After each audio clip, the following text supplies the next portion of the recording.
concussion. Cold like 0 degrees. I'm out the cage, gotta let out the beast. Revolutionary, gotta let out the streets. Locked in a cage, I'ma let out the sheets. You came for one man, forget my peace. You take the west, I'll take on the east. I'ma put him in the cage, never let out the. I hear him chat to the noise. Move too quick, can't stop for the talking. I hear him chat with the boys. Man so tough, but man's keep walking, yeah. Just too sharp with the prize. Like girls, better tell me I'm awesome, yeah. Hot like fire on the pan. If you wanna touch me, please use caution. Stop that. Stop that. Stop that. I'm going to ask a controversial question here to start off our week, Stugotz.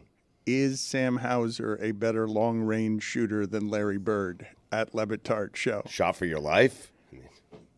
No, different question. That is not the same question. Okay. It is not shot for your life. It is simply, is Sam Hauser, because at some point, right, the legends of our youth, we're going to disrespect them the way Anthony Edwards disrespected Kevin Durant during that game. Everyone except for Michael Jordan. Yep. I'm with you on that. I think Sam Hauser is a better long-range shooter than Larry Bird. I think all of the skills in this sport have gotten to such a crazy place that the shot that's most valuable, people are better at it today because that's where the money is than they've ever been.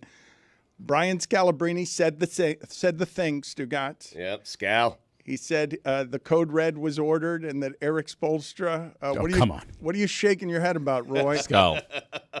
He'll be on with us later. He was scheduled to be on with us. Skull's going to be on with us later? Yes, but he was scheduled to be on with us before he said this. And now he's wandering around telling everybody that Spo ordered the code red. Somebody's going to have to make that Celtics Heat series interesting because it feels, after game one, it feels both in hockey and in basketball like the organizational shifts that have been necessary in these rivalries, that Boston has overtaken Miami organizationally and that the Florida Panthers have taken over the Tampa Bay Lightning organizationally. This part, though, is very, very important. Are you telling the audience, because it's a big distinction, that we had Scal booked before he said the thing? Yes. We're not booking him because he said the thing. That is correct. Okay. I am saying we are not adding flames to this fire on purpose. All right. Izzy Gutierrez is here with us. The playoffs in hockey and basketball have me feeling today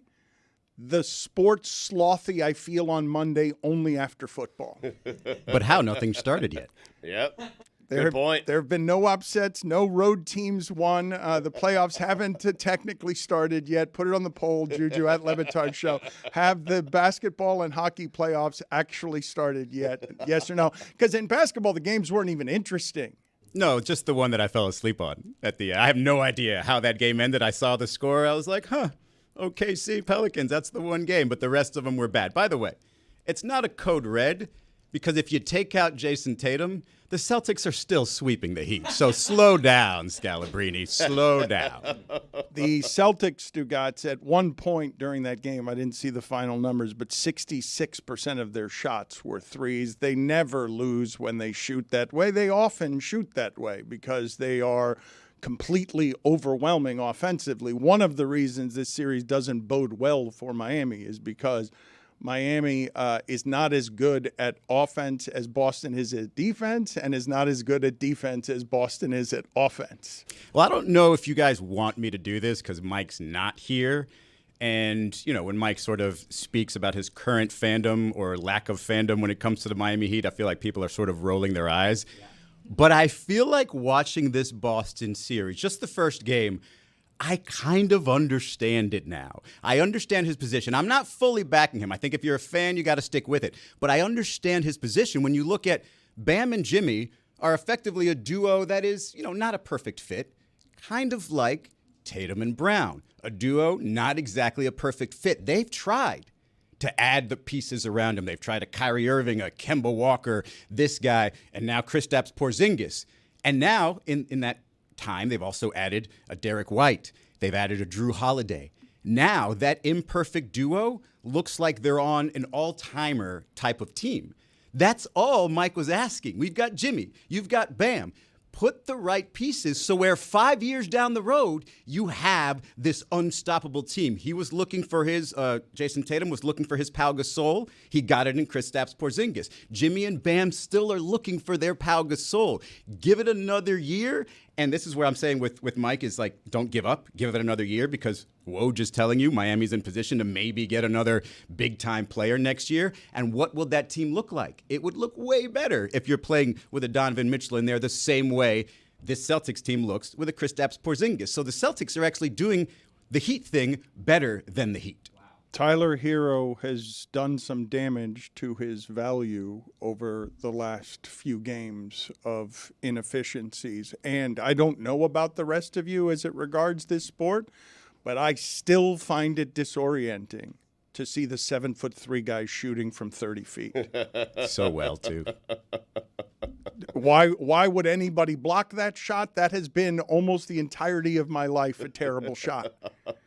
Imagine Kareem shooting from that distance. That's what it's like to see the 7'3" guy do that. I talked to Stugotz, I was surprised by this. I talked to a person that's high ranking in the NBA who would know stuff about player evaluation, who said he would take 13 centers over Bam. Really? 13 centers. Huh. And Don't talk to that person anymore. Did he list them?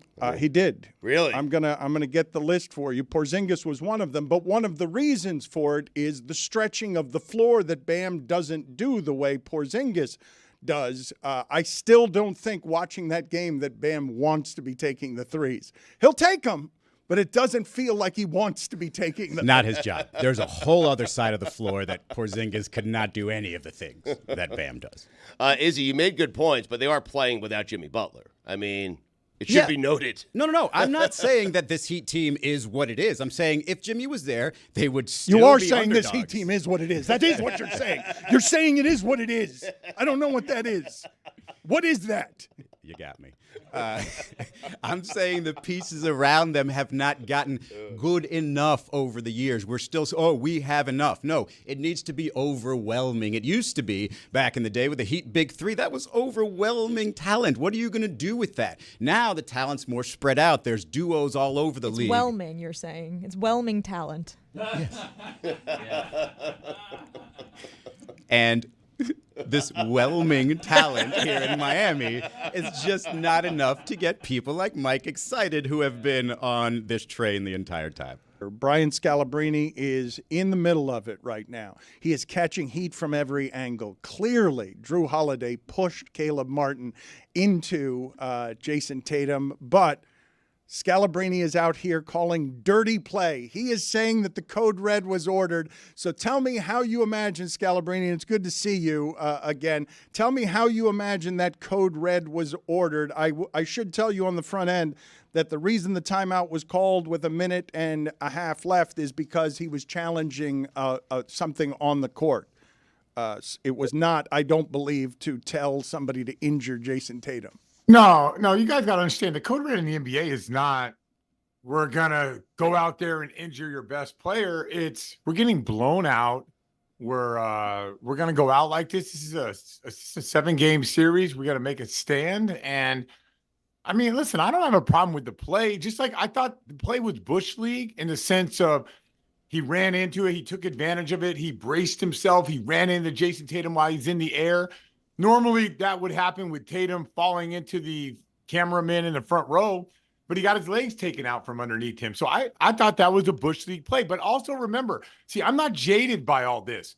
When Jaylen Brown did that thing to Duncan Robinson, I thought that was Bush League too. And my response when that happened was, I'm not sure the Miami Heat are the team you want to do, like questionable fouls against, because they always will get the last laugh on this one. And that's exactly what happened in that game. And I didn't want a foul to happen to our superstar player where he ends up being out because Jaylen Brown, yanks on Duncan Robinson's arm. But I'm sure when you guys saw that play, you were thinking, oh, I can't believe Jaylen Brown would do this. And then I'm sure when D Wade rolled up on Rondo and almost dislocated his arm, you probably had this, well, what was Rondo doing in the way? So I see it from both sides. And my problem with the people who follow the Miami Heat is you guys only look at it one way.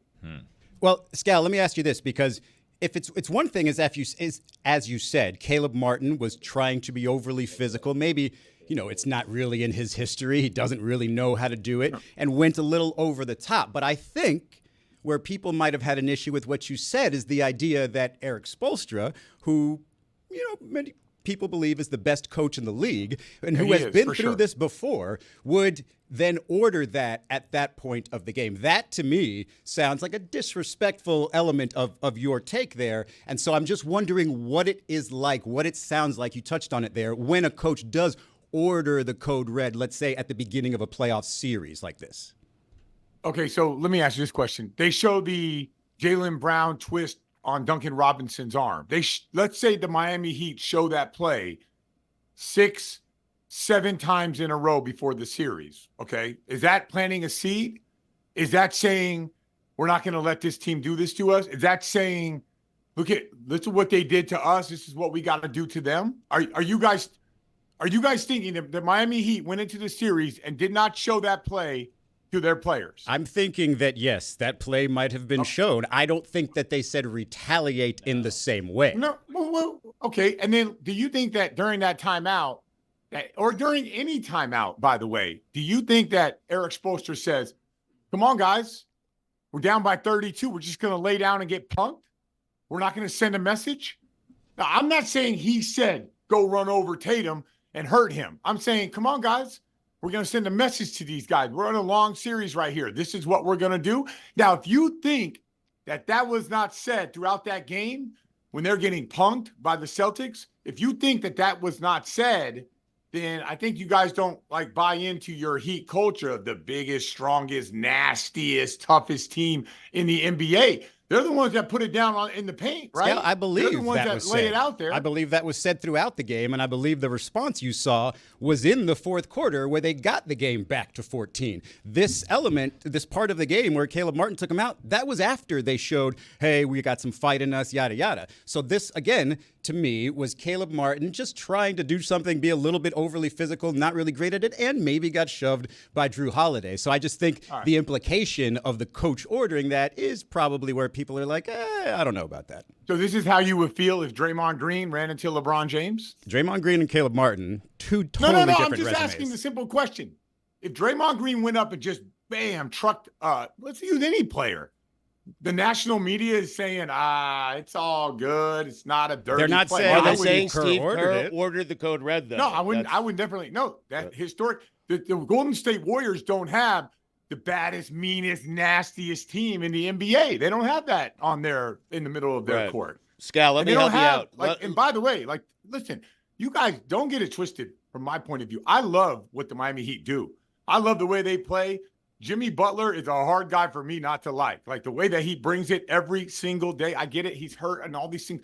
I have zero problem with the Miami Heat. I got zero problem with them. I know that this thing had gone back and forth before. And I told you guys when the Duncan Robinson thing happened and I was on the postgame show, I was like, dang it. Because if we face these guys again, they're going to use this play. And I would hate for one of our guys to go down and them using this play as a rallying cry. You really think that the Miami Heat did not use that? Which, by the way, I thought that was a Bush League play by Jaylen Brown as well. So I am just bringing up the simple fact that no one from the Boston media brought this up and no one from the Miami Heat media brought this up. So I have to make sure that you guys understand what the real story is going into game 2, because it is not the Miami Heat beating the Boston Celtics in a 7-game series. The story of this series is this. This is the story of the series. Scal, let me help you out. Izzy, what he's saying is a code red is not directly ordered. He doesn't say, Caleb, hey, go hurt that guy. He insinuates it. That's all Scal is saying. So Kelly Oubre did not get the code red. He just accidentally hurt Jimmy, right?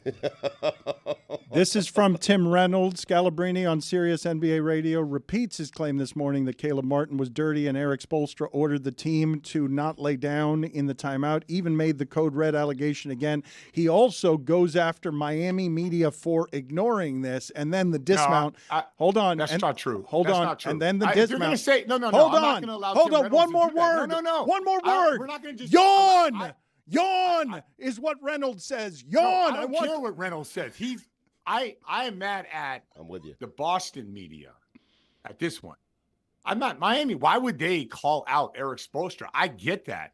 I'm mad at the Boston media for not challenging Joe Mazzulla in saying, do you think that was a dirty play? 31 seconds after Eric Spoelstra calls a timeout. That's all I said. Look, I have the Miami Heat media, I do not expect them to make this a story. The Boston media, I expect them to make it a story. So listen, I'm just going to be as clear. I'm not ducking or running. I'm saying if you're going to get my word, just get it right. Yes, I think Eric Spoelstra challenged his team. Yes, I think Caleb Martin made a dirty play. Yes, I expect dirty plays throughout this series because the Miami Heat are in an uphill battle. And yes, I was mad at the Boston media for not making this more of a story. You can't handle the truth. I've got a couple of questions for you that might be a little bit sacrilegious. Is this the best Boston Celtics team you've ever seen? I mean, I was on the 08 team, so the best team I've ever covered by far. But I would say the margin between them and the next best, you know what? Like, I'm a big fan of the Denver Nuggets. I'm a big fan of Jokic. I just think, like, they're much better than people want. Like, for whatever reason, people don't love Jokic and love the Denver Nuggets. That dude is nasty, man. He is tough to stop. So the margin between those two teams and the rest of the NBA is wide. But I don't, this team is definitely the best team that I've covered. And I started covering the team in 2012. Here's the other conversation I want to have with you, and I'm really interested in what your answer is to this. You proved to people a long time ago in a challenge how great you actually are at basketball, people who call you a scrub or whatever, by going after a bunch of guys who challenge you and dusting all of them. When I say the following, you agree or disagree? Sam Hauser is a better long-range shooter than Larry Bird. He'll never agree. He'll never agree, ever. Yes or no? Yeah, no, I agree with that. Different era. Yeah, that's easy. You said three-point shooter? I said long range. I said long-range shooter. No. Now, Larry Bird grows up in this era. I don't know the answer to that, but dude, Hauser's nasty from three. He grew up living on that line. Larry Bird grew up playing one-on-one, and they played in the paint. So you can't compare the two. Shot for your life, Scal. This is how we settle it, okay? It's not how we settle it. The guy has to you have to choose one of these two guys to hit a three-pointer, and if he misses, you're dead. All right? Oh, Larry Bird all day. Thank you. Case closed. Okay. You're living, Scal. Well, wait a minute. What 100%. What are you doing? It's a different game. It's a different game, for sure. though. For sure, I'm taking Larry. You want me to live or die? Come on, man. Sam Hauser. Sam really. Hauser. You know why? With your life on the line. I mean, Because I think Sam Hauser's such a good guy. He would go into it being like, I better not kill Scalabrine. Larry Bird would not give a you-know-what. Okay, so the reason that Larry Bird is someone you're trusting is because he doesn't care whether or not he ends your life. He just knows he's going to make the three-pointer. No, that's where you're wrong. That's where you're wrong. He doesn't care whether he ends my life, but he does care about winning basketball games there, and that means more than the pressure of someone dying. That's just the way Larry Bird was. That's how he rolled. Again, though, those are two different games because you just said flatly something I'm not sure people are willing to agree to because you're right, different eras. But once you start sacrilege against Larry Bird and Michael Jordan's era, I believe a lot of people won't go that way with you. And I'm saying, and you would say, that Hauser as an efficiency specialist is better, period, than Larry Bird from distance. Yeah, that's like saying, are people faster than Larry Bird? Yeah, some guys are faster. Larry Bird could shoot the ball. There's no doubt. I mean, this is not really a real conversation. It's not, you can't compare the eras because one guy probably shot threes his whole life from the time he was 10 years old, and the other guy probably didn't have a three-point line when he started playing. So it's not actually fair to do the comparison. I'll decide what's fair and what's not fair around here. You came on here talking about code reds and dirty You invited plays. me on. You invited me on. It's not like I got nothing to do. I got a million things to do today. So you said, by the way, how funny is it? And people, they didn't invite me on after I said what I said. They invited me on before. That's amazing. You guys are amazing. You're kind of making it sound more like it's like a code yellow or maybe like a code dark orange. Or a Baja Bright Blast, orange. if Yellow. you will, yeah. But Code Red sounds better. You know, like how many people do you think know the reference of A Few Good Men? A lot or a little? Put it on the poll, please, Juju, at Le Batard Show. Do a lot of people know what the Code Red reference means from A Few Good Men? It is 30 years old, the movie. You can't handle the truth. That's right. Good. Nice. Scal, how many centers in the NBA do you think are better than Bam? 2? Thank you. I love you again, Scal. Stan Van Gundy said there's 13. That is not true. That No is not. way. No, that is not true. Some guy That is sanguine from the that is Rockets. not true. That is not No Stan way. Van Gundy. Dude, he like people listen, even though I'm a Celtic guy and all that, dude, like my key to the series is Bam Adebayo. I think the guy is ridiculous. And what people don't factor in is points created by Bam Adebayo. That's the problem with stats. Like the dribble handoff series, the screen series, like all that stuff is created by him. That he goes away. If the Miami Heat were good, it wouldn't be Jimmy Butler that deserves the MVP. It would be Bam Adebayo. People are crazy. How do you compare him to Yusuf Nurkic? Not even close. Not even close. Can you imagine if Bam was on the Suns? They would be a championship level team. Seriously. Can you tell me, when you say you were on the championship Celtics, as I recall, that Celtics team took more games to win the championship because of how often you went to 7 games and the changes in formats than any other team ever had to win a championship. I believe these Celtics are better, Brian. I believe they've been more crushing to their opposition, that there's bigger distance between them and everyone they're playing. The game they played yesterday, they've been playing all season, just like that, where they win by 20 and 30 points and make it look super easy, because if they're not the best three-point shooting team ever, they're right there with any that's ever shot a basketball. Yeah, so sometimes there's like adjustments to that, right? Like when the Warriors first started shooting the three, like it took the league a while to catch up. You know, the Celtics are at a time right now where the teams have been searching for 5 guys to play all 5 out, 3-point shooting and defensive versatility.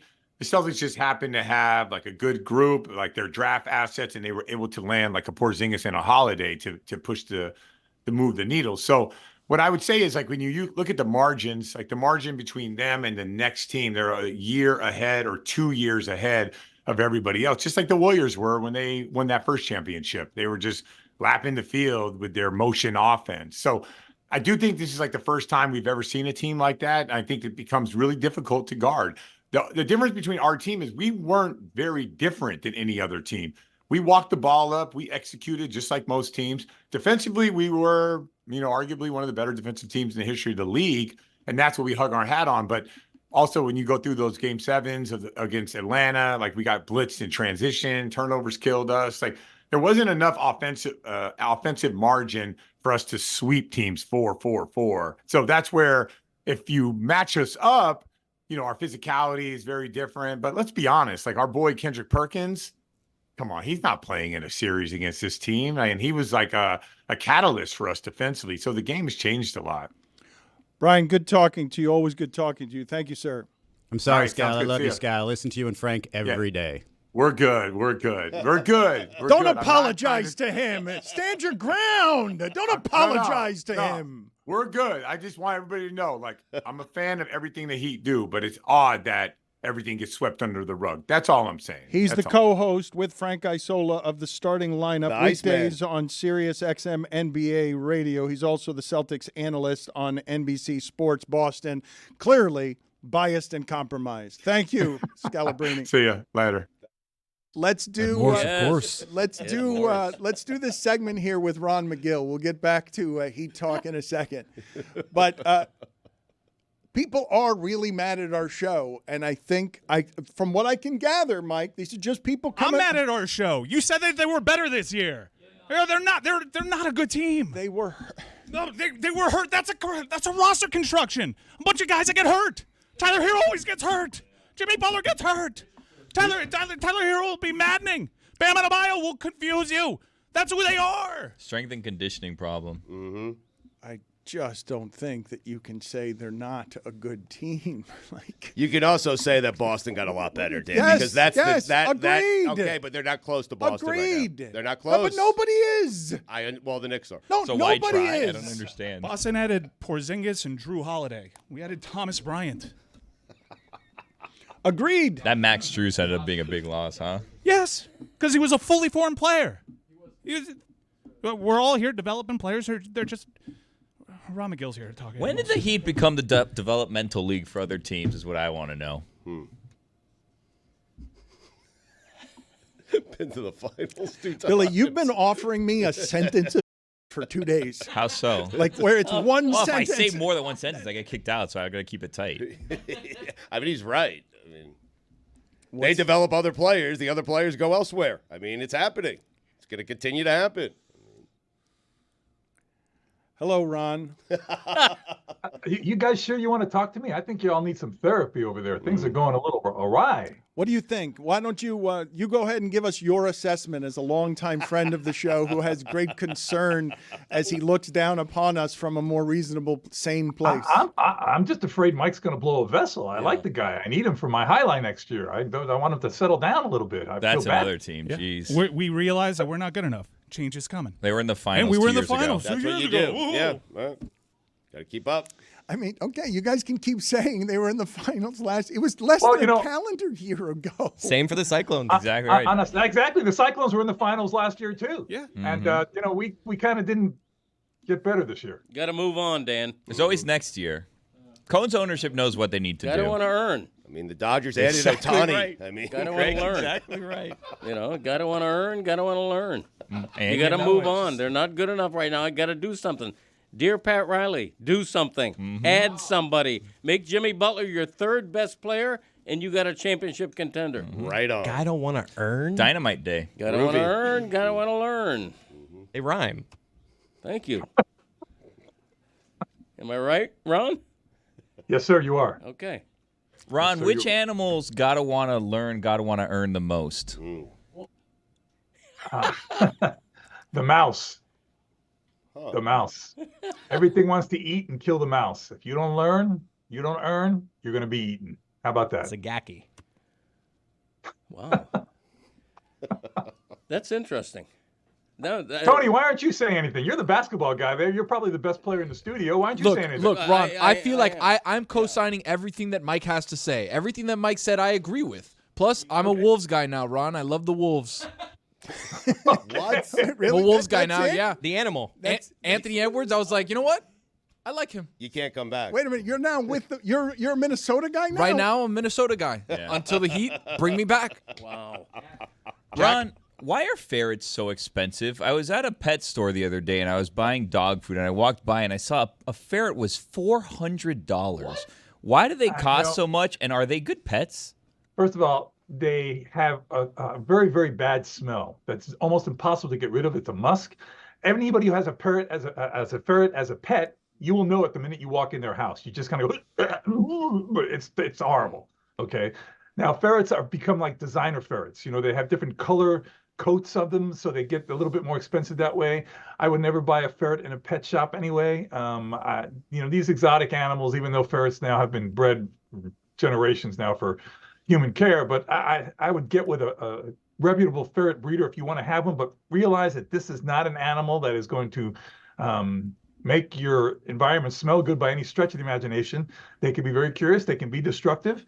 If it's not properly raised, they can give you a really nasty bite. Remember, this animal is the descendant of the polecat, which is basically one of the most aggressive predators on the face of the planet. This thing tears up and ears up so many different things. It's amazing. So you've got an animal that, yes, generations now, they have bred them for domestication, but I would not recommend having one unless you've done a lot of research. Again, for me, the smell is the overwhelming deterrent. Tell me more about this polecat. The polecat is basically a wild ferret, is what it is. European wild ferret. And that's where the ferret descends from. And it is just an aggressive predator. I mean, you watch the polecat hunt mice, birds, the way it hunts. It's fast, it's vicious. You try to catch a wild polecat, and it'll tear you up. I think it'll tear you up, man.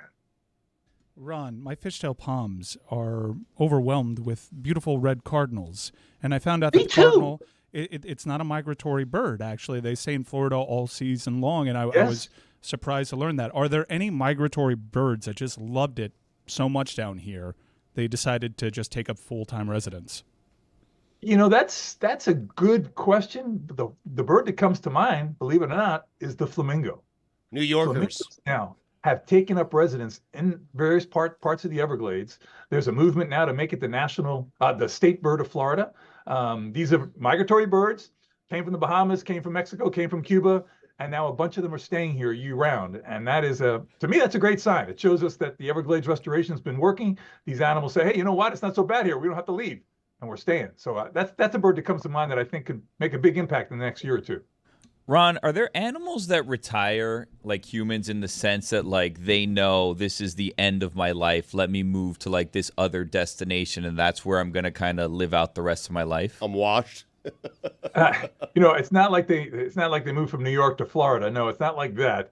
But there are animals that know when they're coming towards end of life, they start distancing themselves often from the herd or from the pride. Lions will go off on their own. Elephants will often go off on their own and kind of pass away in solitude. Another thing that is always very curious, ever wonder where birds go to die? Because that's one of the biggest curious questions I've always had. You don't generally see dead birds anywhere. And yet there's thousands of them flying all over the place. Where do these birds go to die? That's an interesting, for me, I've always wanted to do a big study on that. Ron, what animal smells the best?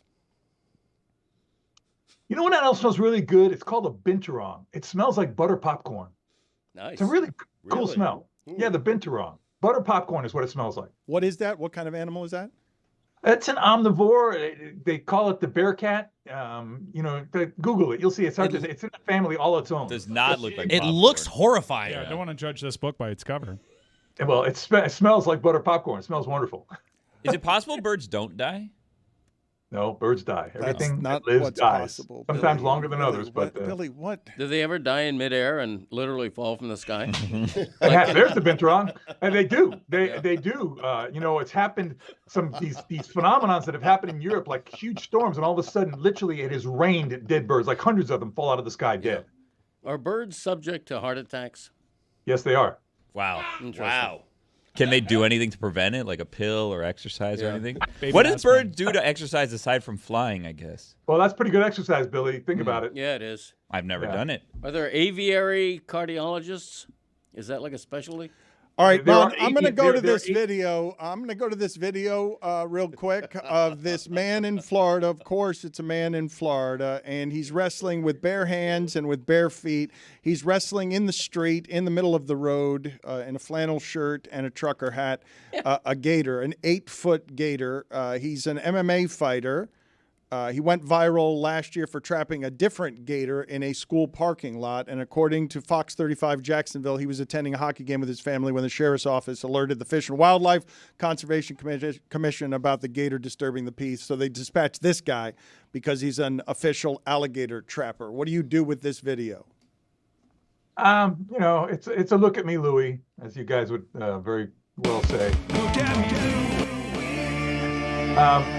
Listen, he's experienced capturing alligators. Would I have done it in bare feet? No, but what he's doing there is not as extraordinary as it seems, except when he tries to pick it up like that. That was not very smart because that alligator could thrash his head and bash him in the skull with its own. Even though the mouth is taped shut, that head is pretty much solid bone and skin. And when he thrashes back and forth, if you hit him on the side of the head, it'd be better than any hit he's ever had in any MMA fight. It could have broken his skull. I saw a video the other day of somebody that was harassing a gator who was all tied up that way, and then they tried to put him on a truck, and it started thrashing, and it knocked him out with its head because its head is just a weapon, correct? That's exactly right. It's like a huge bat, the solid, heavy. So him lifting it up, him getting on the alligator, taping the mouth shut, that's a pretty standard process. Anybody who has experience, it's not anything extraordinary. But then him picking it up the way he did like that was that was a look at me, Louie. That was look at me, MMA fighter, macho man. Roar. Ron, you were rooting for the gator there, weren't you? against that guy. When he picked it up, I was kind of rooting that Gator would Damn whack him right. in the head. Yeah, me man, too. just knocked out cold on the road. That would have been the perfect ending. Yes, sir. Hello. I've got another video for you from Montana. I was not aware that there were still traveling circuses, but evidently there are still traveling circuses. Put it on the poll, please, at Le Batard Show. Did you know that there were still traveling circuses? But evidently an elephant just got loose here in the street, and this is very dangerous, right? Yeah, I'm familiar with this story. There was a huge backfire of an automobile, sounded like a big gun going off, and this elephant got spooked and just started to walk away from the trainers. The trainers went back and got it. And like you, I'm still surprised that we have these traveling animal circuses. I mean, circuses, there are many traveling circuses, Cirque du Soleil type things, but they still have animals like these exotic animals like elephants. It is surprising to me. And I know that they don't have a ton of attention.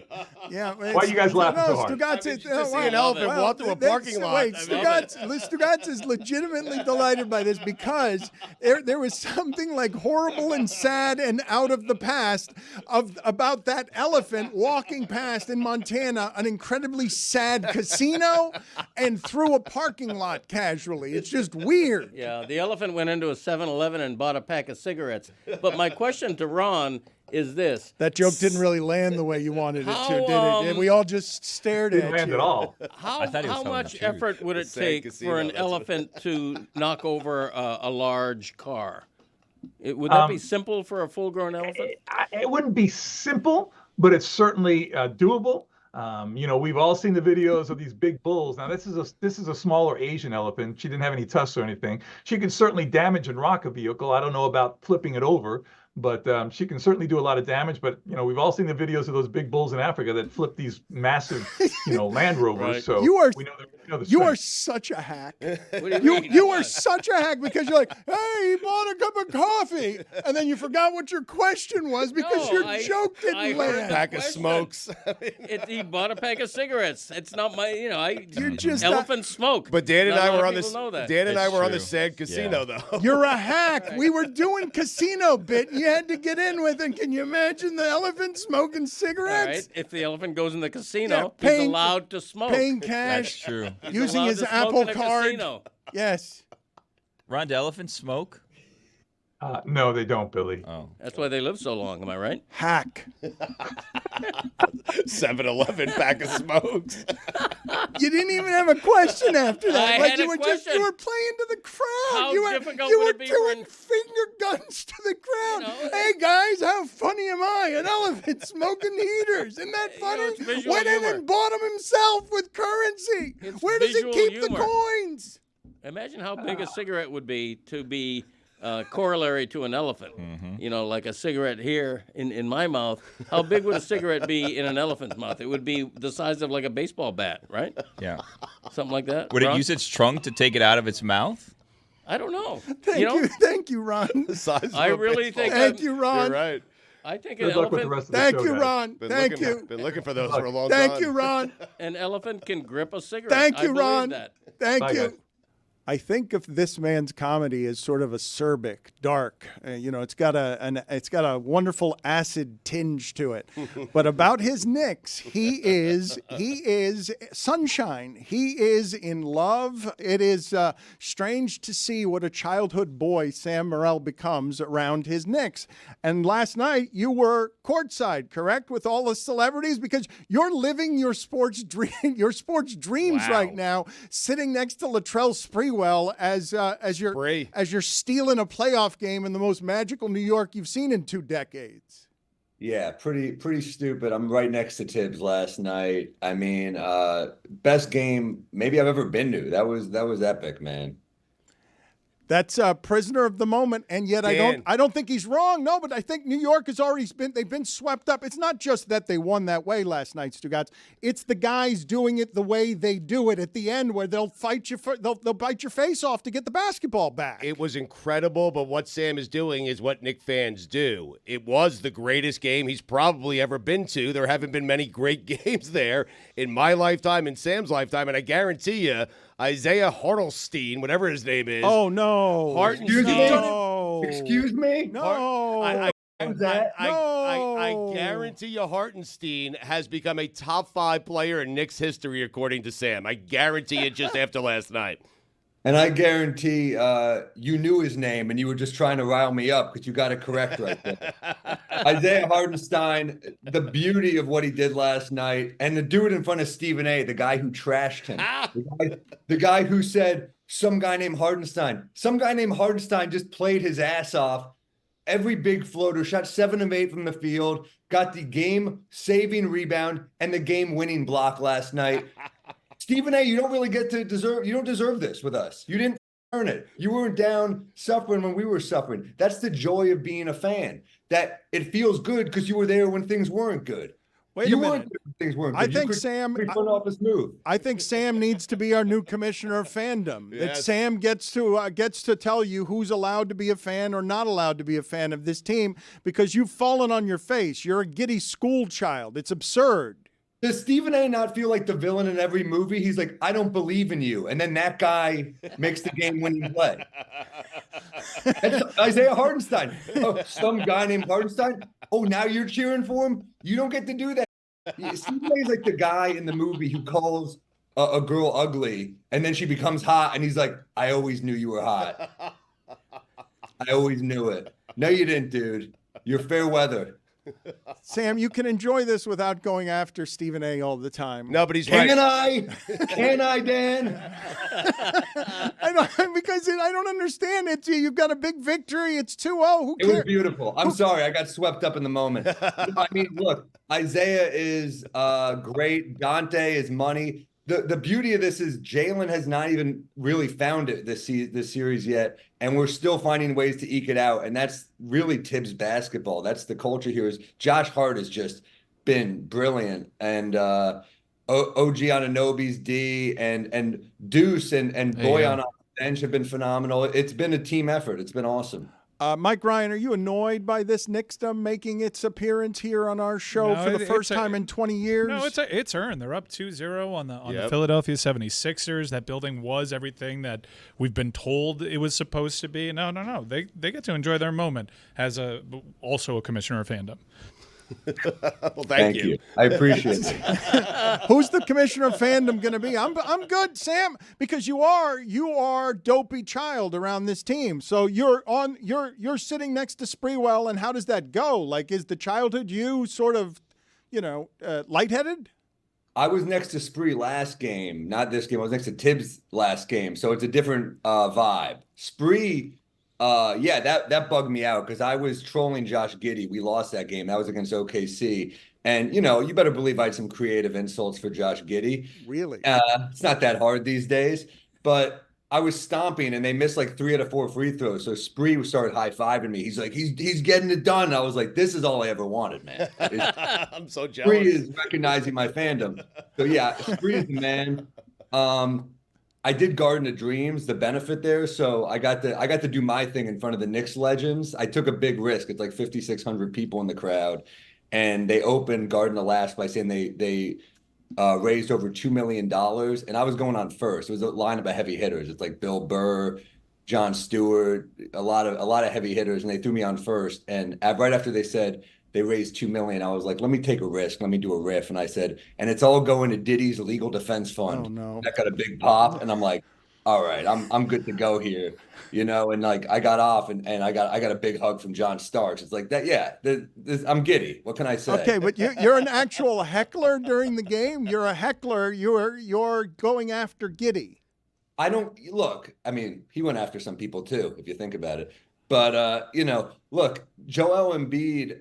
I'm not one of those people. And look, when they blame Knicks fans for like burning the jersey, I'm sorry you found one Knicks fan who did that. That's like blaming all Muslims for 9/11. That's not how we normally are. Okay, we're good, respectful fans. You found the one bad ones who did this shit. Okay, Knicks fans are good fans. So no, I'm not going to root for injury. I think that's disgusting. I have great respect for Joel Embiid. He's a hell of a player. I have great respect for Tyrese Maxey. Tobias Harris, a little overpaid, obviously. But, Does that work? When you do that, does that work? Or did you actually keep? What happened? Did anyone? That always Nothing. works. And I don't know why I did that. But Just the third player you could name. I No, mean, but it is he- what no, it is. he It just- happens. he just- I have to give Oubre credit. He's played good D on Brunson. He's very long and athletic. He's a tough defender. I still think Brunson will figure it out, but got to give credit where credit's due. They're a tough team. Kyle Lowry is so annoying. I mean, God, he's annoying. He's just a pest. He's still good. Still a good player. Let's. I want to play for Sam here some of what happened with Aaron Boone yesterday. He has the ability to annoy both fan bases. The team he's playing Every for, fan the team he's base. playing against. Kyle Yes. Lowry is annoying everybody at this point. But let's play for what's the backstory I need here, because Aaron Boone got ejected yesterday during the game. I don't know if you saw this, Sam, but he got ejected for something that a fan said behind him. Aaron Boone, when he was told to shut up, actually did shut up, but got ejected anyway. Here's what that sounded like and looked like. So the fan in the blue shirt is the one who says something to Hunter Wendelstedt. That's what he reacts to, and he kicks out Aaron Boone, who says, "Whoa, I didn't say anything." We also have a 40-second clip where Aaron Boone loses his mind. The first base umpire you saw making that call. You're not yelling at me. I did what I was supposed to do and check. I'm looking for him to get hit by the pitch. You got anything else to say? You're gone. Okay? Oh, okay, Hunter. Wow. You know what? We're not going to need a John Boy breakdown of that one. We got a very clear. Aaron, they're done. There you go. And now Aaron's saying I didn't say anything. Aaron's saying, hold on a second, I didn't say a word. I don't care. I mean you don't care. I did not say a word. It was a buzzer dugout. Anything. I did not say anything, Hunter. Okay? I did not say a It's frustrating if you're that innocent. He was innocent. He was looking at his nails. He's an innocent man. He was pretending to look at his nails. Ridiculous. It's like your girlfriend making you sleep on your couch because of something someone else tweeted at her. It doesn't even make sense. It's like, what are you talking about? What are you, my mom? You're just going to punish me with no evidence? You know, MLB really need to be under fire. Like, they've been letting people get away with this for way too long. Angel, how is Angel Hernandez? It's a good question. It's a blight on my people. It's a good question you're asking. I don't get it. Nothing worse than when umps or refs in sports ruin the game for fans at home. Like, that shouldn't have happened, you know? Yeah, I'm going to try to defend the umpire, because I imagine if me, Dan, Greg Cody, if we were an umpire, and you tell Aaron Boone to shut up and someone else keeps chirping, when you get to a certain age, Sam, I'm telling you, you're young, I'm old, okay? But I can absolutely see an umpire.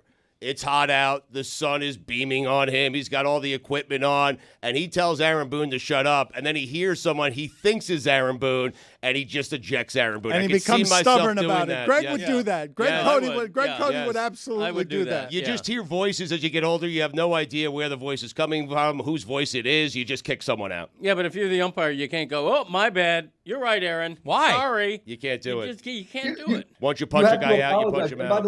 By the way, I hear voices. You know who else says that? Mass shooters. You don't get to use that as a defense. What do you mean? What part of that are you not understanding? I'm not using that as a defense. I'm using age as a defense, where, you just hear things and you think it might be Aaron Boone, so you kick him out. Yeah, no, that you got to take the L on that if you're the ump. And there's got to be, I mean, look, coaches are always getting fined. Why are umps not getting suspended? Players and coaches are always getting in trouble for chirping back at bad officiating. Why is there no punishment for, like, some of these NBA refs too? It's like, how is Scott Foster still in the NBA? Like, some of these guys, you're known as being corrupt. Sam, I think we need to do this with you as like an outtake, where you just come visit the sports world and come with the hottest of sports takes like that one, where you're just, how are these games allowed to be officiated by a clearly corrupt person? Well, I mean, look, we all know Tim Donaghy was corrupt. Were these guys? Some of these guys were around. It's like, you think they were just innocent? It's literally like if, like, you prosecute Henry Hill and you're like, well, this guy was a gangster too, but he can stay out. He's cool. Where are you going these days? Where are you joining us from, Sam? I'm in New York City right now because I just taped a special, so I'm off the road until the first week of June. But I'll see you in Miami soon. I'll be at the Improv soon. I'm working out to build up an hour again, so I'll be back. But you're now going to ride this ride. This is going to be the sports ride of your lifetime, correct? There's nothing you care about like this, right? There's nothing that will feel like this to you. I may or may have not have canceled a European tour to be here for the playoffs. So, yeah. My man. Commissioner fan. I think you've got to be the commissioner fandom. I mean, Stugotz here couldn't name the starting lineup last night and then didn't. And I'm saying you got to be a better fan than that because he wants to jump on the bandwagon. But you're kicking people off now. No. Look, we're grateful for any fans who are coming through the Garden, but I just think some people who have been profiting off it and trashing us for a living and questioning every move, you get to question their motives when they come to the game. Are they there for the team or are they there to pat themselves on the back? What's the accusation you're making? You do the math, Stan. say it out loud. Say it because now you're going to have court. What I would like, if you can help me with this, because I think the Knicks rivalry needs something on the sideline that's a little bit more modern than Spike Lee. No offense to Spike Lee, he's the original. You love Spike. You love Spike. No. Be careful, Dan. Dan, be careful. No, but if we can get Sam to have courtside beef with Stephen A., who's also courtside, he insists on escalating this scrum because Knicks fans are siding with Sam. Knicks fans don't like Stephen A. because they know he's not a real fan. Shout out Knicks Twitter for always keeping it real. We love the Knicks fans there. I love the Knicks energy. All the Knicks Twitter stuff is amazing. They're the best fan base, man. So, yeah, there are killer celeb fans. Ben Stiller's legit. That guy's a real fan. He's awesome. Chris Rock, real fan. You know, Spike, as you know, real fan. A lot of great fans. So Kelly Oubre, come on, Ben Stiller, Jason Bateman, Johnny Come Lately. Yeah, I don't know him, so I don't know about that. But look. I'm telling you the ones I know as the hardcore fans. Sam, good seeing you. Good catching up with you. Good seeing you guys. Go Knicks. This man is a Super Bowl champion. He is somebody, usually in the shadows, these offensive guys, now that there are Kelce's roaming around, some of the interior linemen are showing their personalities and stuff, but this guy has interest in video. He has interest in being creative, and last year he had a 4-year deal with the Cincinnati Bengals. So thank you, Orlando Brown Jr., for joining us. And I just wanted to show you something as we got started here because Chris Cody's father, Greg Cody, is very proud of his mock draft. Chris, what is this grainy video you're showing us from 1964 here of your father promoting? What's he promoting? Well, first I want to tell Orlando that my dad is a writer for the Miami Herald. It'd be weird if my dad, just like this, my producer's dad wanted to do a mock draft. Okay, so sorry, Orlando, a person who does the show, our show, has a dad figure who's an old-timey newspaper writer. Go ahead, Chris. And he is excited about his mock draft. He tries to predict all the first-round picks, and he's trying to get his audience excited for the draft. So I want to play this video for you and get your thoughts on it. All right. Hey, Instagrammies. Greg here. It's a big day. It's a big day. It's release day for my 33rd annual NFL mock draft. Find it online. Book it. Bank it. It's big. It's extremely big, and I got nothing else to say. He's out of mock material. draft, so bad. that kind of thing. Orlando, please tell me how sad that video was. So bad. I mean, that is some funny though. That's some funny right there though. That's top of the line. And he's talking that shit. He must know something. He doesn't. He must know big. something. It's extremely big. Extremely big. Holy cow. Hey, yo. That's all right. If you wanted to make your front camera that blurry, what would you put, like lotion on it? Like, what do you think is on the front of his camera? That's the first thing that came to my mind. He must have just took a phone call or something. I was like, I mean, there's just no way in hell. I'm like, but you know, sometimes, man, older people are like that. How old is your dad, bro? 69. Makes plenty of sense. Hell yeah, I love it. Do you find, and I love when there's a personality like you hiding in the trenches, because the offensive linemen have to be so careful about, I don't know, they seem very scared publicly about causing a distraction. So it's pleased me to see you exploring your creative side, because you're like, okay, I've had great success. Now I can have the confidence of playing around with some creative things. It's nice to see, and it's rare. It's few people get that kind of confidence this early in life. Yeah, well, man, I've been very blessed and fortunate. Obviously my dad played in the NFL. My mom has a history in broadcasting, so I feel like I spend a lot of time being myself, and something my parents always vocalized to me was be yourself and be expressive in that way, and kind of what you guys see with the mini mics, or anytime I'm mic'd up, messing around with teammates or anything like that. That's just me being me, and I've always been like that, man. It's weird because offensive linemen, as you noted, they get the stigma of being the quiet guy, the more reserved people, and it's not that I'm necessarily attention seeking, but I'm gonna be me, and I'm a somewhat of a loud personality, not annoying, but a loud personality. It's so rare though. It really is unusual. Yeah. You don't fit necessarily, do you? Because there are so few I've met in my entire career that are this comfortable being like, okay, I don't need to be as reserved as everyone at this conservative position tends to be. Yeah, not at all. And also too, you got to keep in mind, offensive line is such a physical position, and you're always battling. And, this person that you guys see right now, I mean, I'm not this dude on the field when the helmets and shoulder pads come on, and my competitive side comes out, and I'm able to be somewhat the aggressive side of myself. And so, I think all of that stuff kind of goes hand in hand. OB, when you talk about the mic'd up thing, what percentage of it doesn't make air? Like the stuff that you hear and say inside the trenches, inside the line. Can you give us like a little bit of a taste of it? OB. Yeah, man. Well, I mean, I've had some battles, man. One of my favorite guys to compete against is my teammate now, Trey Hendrickson, and we've had some battles, talking plenty of cash money shit, and it gets really vulgar in there. It definitely gets personal, but not to the extent of anything extremely disrespectful. More so within the game.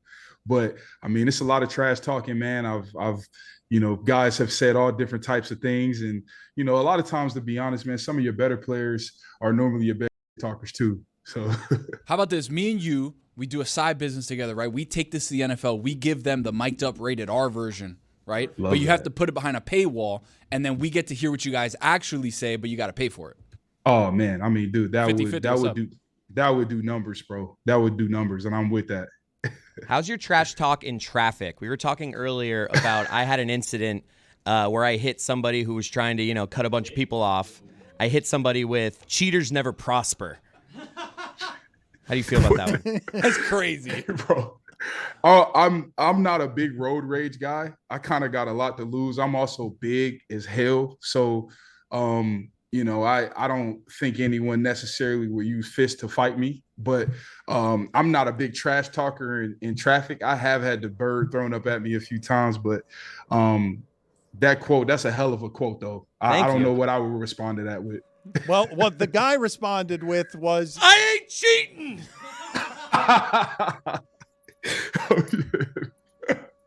That's funny. So what do you do when people kind of start something with you because you're so big? And that is probably one of the most rare of occasions, man. I don't think anybody has done any stupid like that since maybe I was like 13 years old. I don't like a very, very, very rare situation where someone is going to approach me in that manner. I really, in my adult life, even in college, they'd be a fool. Have you ever had a situation where you're in a spot where there's an altercation and you're sitting, so you don't do anything aggressive, but just to give the idea of your size, you just simply stand up and it all ends right there? I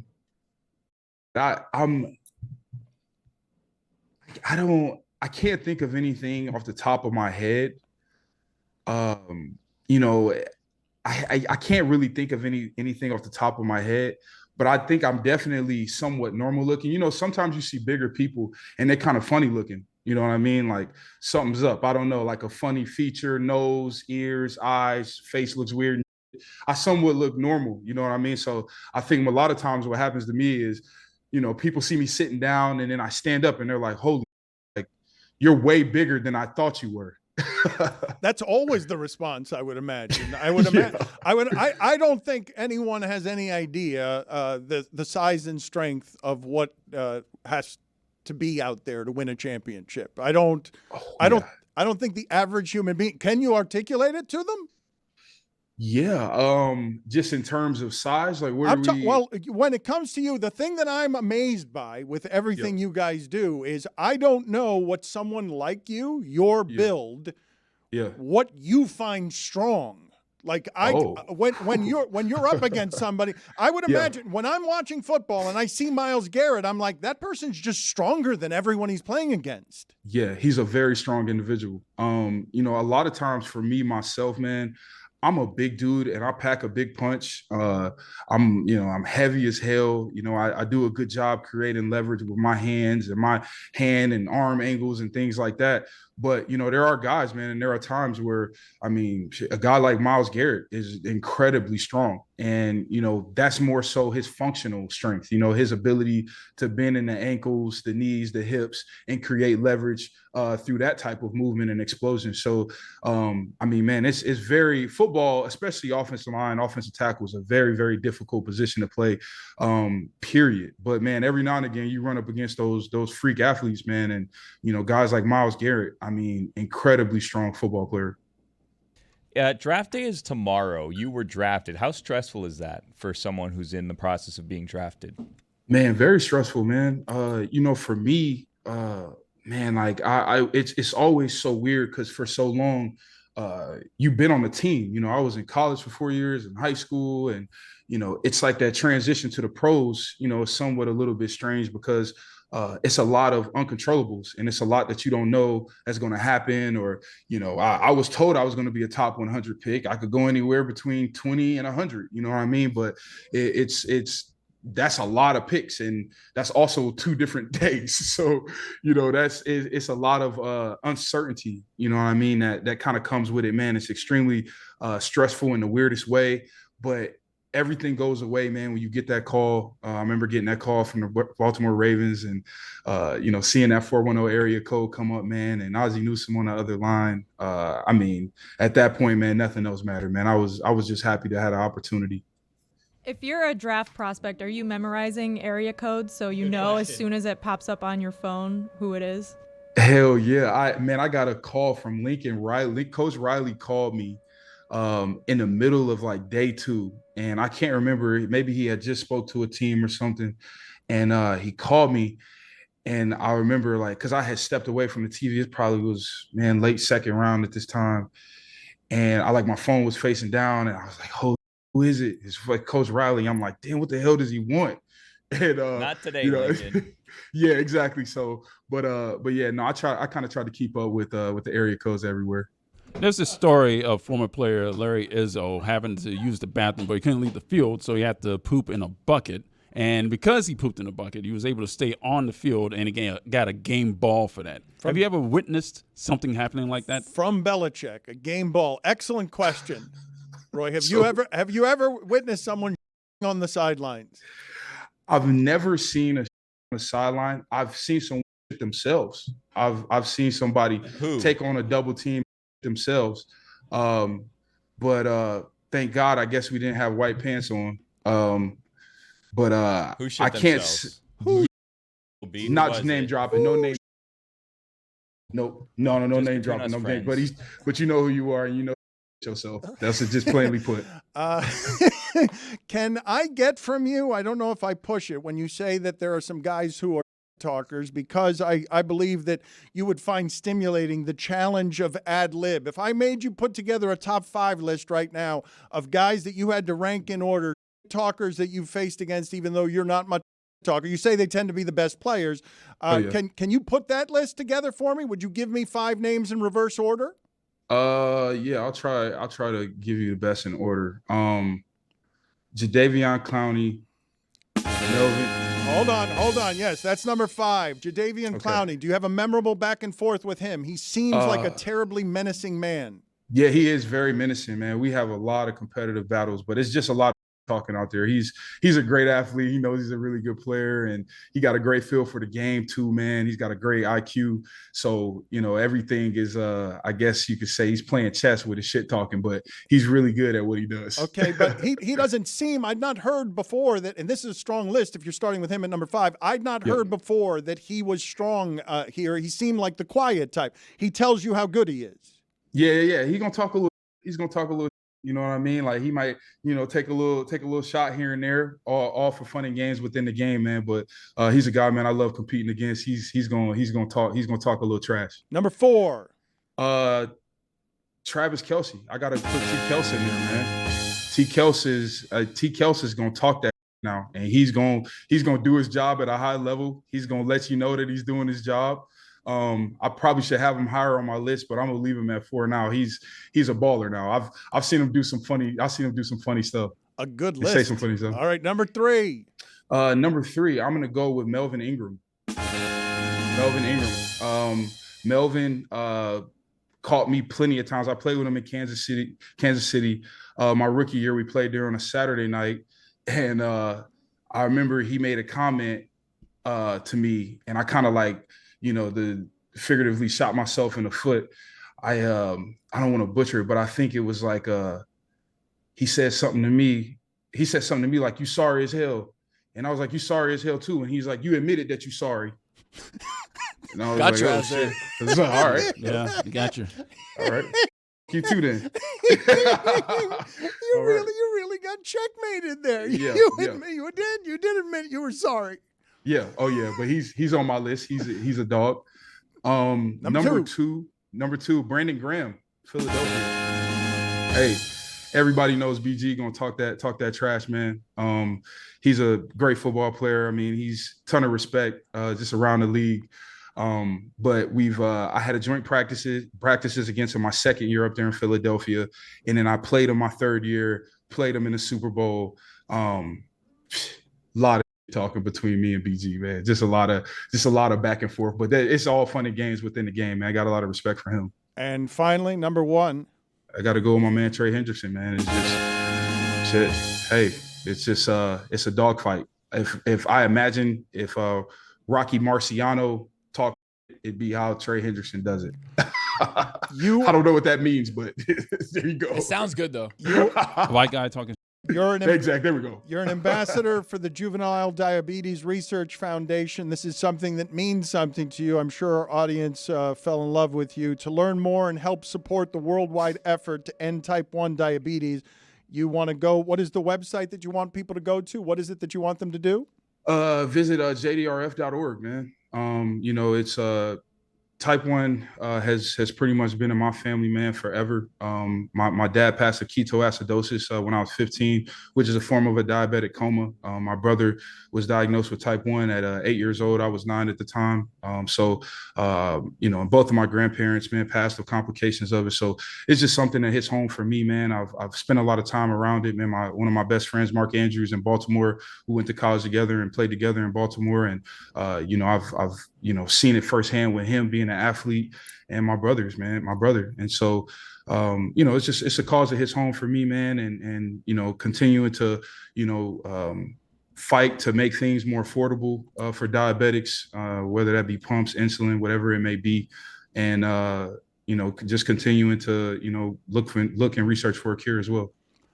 Do not let them alter you with their conservative ways, sir. Thank you for being on the show with us. Travis Kelce said that when you left Kansas City, he said, quote, it hurts my soul, man. It hurts my soul. It's like watching your best friend just turn evil on you. Yeah. You're somebody that he loves and loved, but now you're on the other team, so you got to go away. Thank you, sir. Yeah. Yes, sir. I appreciate you guys. Thank you.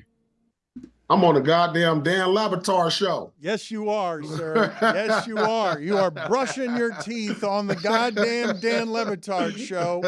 They are pearly. Thank you, Paul. I think it'd be funny if we created this character for you where you gave all your takes super clean with a toothpaste sponsor because you want to present your hot takes on the Boston Celtics. You want them to gleam, to sparkle. Thank you for being on with us. I now have two co-hosts who have walked out in protest because they are such big Miami Heat fans. And my God. Oh, yeah, where the old boy at? What's his name? That gave the bit the last time? Where Ruiz at? Yeah, Mike Ryan Ruiz is afraid of you, and Zaslow just left too. We'll have interactions between you two. Where the motherfucker Ruiz at? Bring his ass on here. Where's the motherfucker Ruiz is a great question. He running, huh? He running today, huh? I'm ready.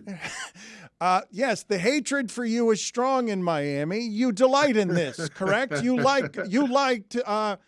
a professional troll and you got to play at the highest of competition against the best. You take pride that Miami still hates you, correct? Oh yeah, I just retweeted the game winner I hit on them in 2010.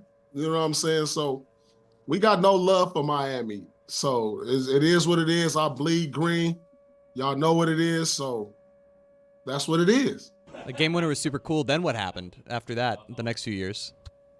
Wow. What you mean what happened the next few years? Oh, y'all called it up each other. Y'all called up the Avengers. Y'all called the Avengers up. Mm-hmm. That's not what happened in Boston?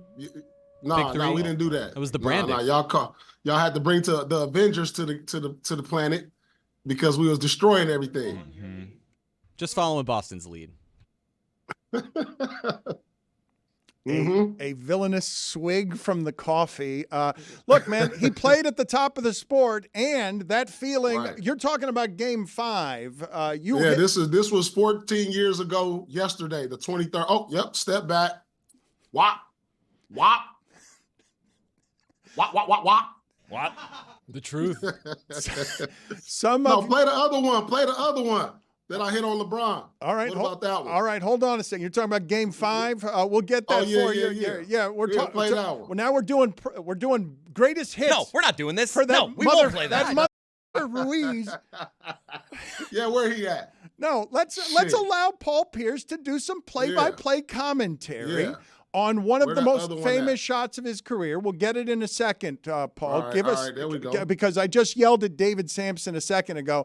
I understand that you live a life of great riches and entitlement, but the videos you want on a moment's notice, even though you can do it on the internet, our video team has not yet found it. Chris, why are you panicked? Who's David Sampson? What? They said 30 seconds they'll have it for us, but before we get to you doing play-by-play of that with your pearly white teeth, please just explain to me the level, because Boston and Miami are playing right now. What level of joy? Yeah. What level of joy do you get from what you're... Hey, look. You see how I called for Ronald to pick to get LeBron on me? You see that? What? They had that. Thank you, Wop. Yeah, let's play it. Yeah. Dan, that's where Ruiz at? Where is he at? Look. Hey, put a hand up. Put a hand up. Wop. Come on now. Hey, where Ruiz at? How is Mars, Truth? What? How is Mars? Your stars on Mars. Oh, that was amazing, dog. Yeah, that was a good experience. Did you watch it? You got to watch it. We was on Mars. Trying to explore a new habitat just in case this happens one day. In case what happens? See, they only can bring people like me on Mars. You know what I'm saying? Y'all wouldn't survive. You and Marshawn, you're running the house. Who is this? Billy Gill? Gill what? It's just Gill? Yeah. What's the rest of it? What? His last name is Gill. Where's the rest of the name? It's just Gill. That's it. You want okay? What do you want? Gill. You want some? I mean Gilbert or Gillian or it's just Gill. Guillermo. Something. He wants more. He wants more name. I thought more name. I thought it had more name to it. What is the nature of your feelings toward Miami? Those scars, have they healed? Because when you fight, I just talked to Joakim Noah about this yesterday. He's still mad about things from 15 years ago because he cared unreasonably about performing in front of people. You were playing at the top of the sport. You're a Hall of Famer. You've survived a stabbing. Like you are a man whose story is been to Mars. Is championship worthy. Your hatred for Miami is the strongest of the sports hatreds you have? It's up there with New York too. It's up Miami, New York, Lakers. It's only a few.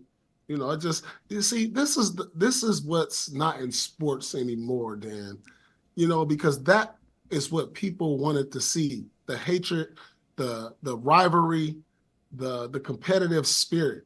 And, you know, I just don't see that no more. Like, guys, like, there's no way I would knock Wade or LeBron down or then grab their hand and pick them up. You know, now everybody is hugs after the game, and I'm not saying I hate them, you know, but it's just all in the spirit of the game. Like, if I saw them out in public, it wouldn't be it'd be like, oh man, it's respect. You know, like when we go to the All-Star game, I'm shaking their hands and I'm giving them love, but like in the spirit of the game, in the spirit of competition and of rivalry, that's just what it was when we was on the court. But you sound like an old head, and you haven't shaken hands with Udonis. Like, I don't mean to make it about the smallest of things, but you guys, if Udonis, what is this happening? Oh, look, now Ruiz is here. Hey, Wait a minute. Now, Oh, is that Ruiz right there? Yeah. That's him? Yeah. Yes, that's Ruiz. You can argue with Ruiz. You guys. You got to brush off, Dano. I feel like it's that scene in Bring It On. Hey, bro, you're not doing it right. Yeah. I ain't backing down, Paul. I ain't backing. doing it Calling right. me out? Yeah, I'm calling me you out. I'm not in there once. You're familiar with the number one, right? It's the only title you've ever won. One. Bro, you know what number 1 stands for? Down 1 right now. Miami versus Boston. 0-1. Flat track 0-1. bully. I'm sure you celebrate your pre-LeBron series win over Miami too. You're a big disappointment, Paul Pierce. I'm only upset right now that I don't get to do this in person, Paul Pierce. Hey, how disappointed is it to be a Miami fan right now? Brother, actually, you make a really great point. How disappointed is it to be a play-in team every year and hope that Jimmy Butler somehow has put his Superman cape on and hopefully carry y'all to the finals?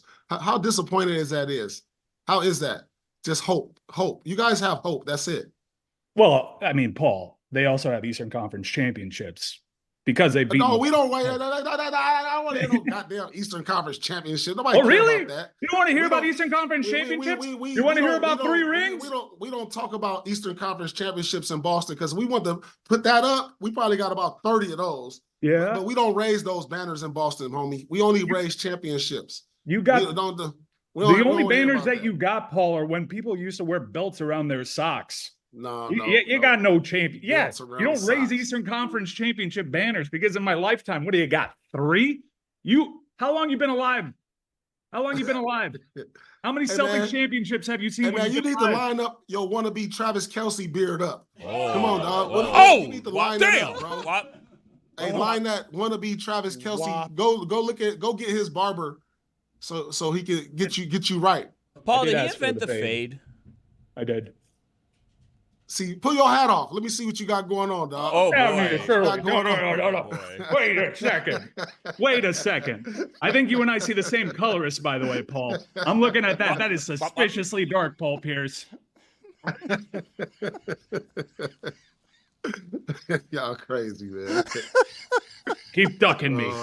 No, I ain't ducking you. As a matter of fact, Keep ducking me, Paul. Yeah, look at that. Let me see what y'all arena look like.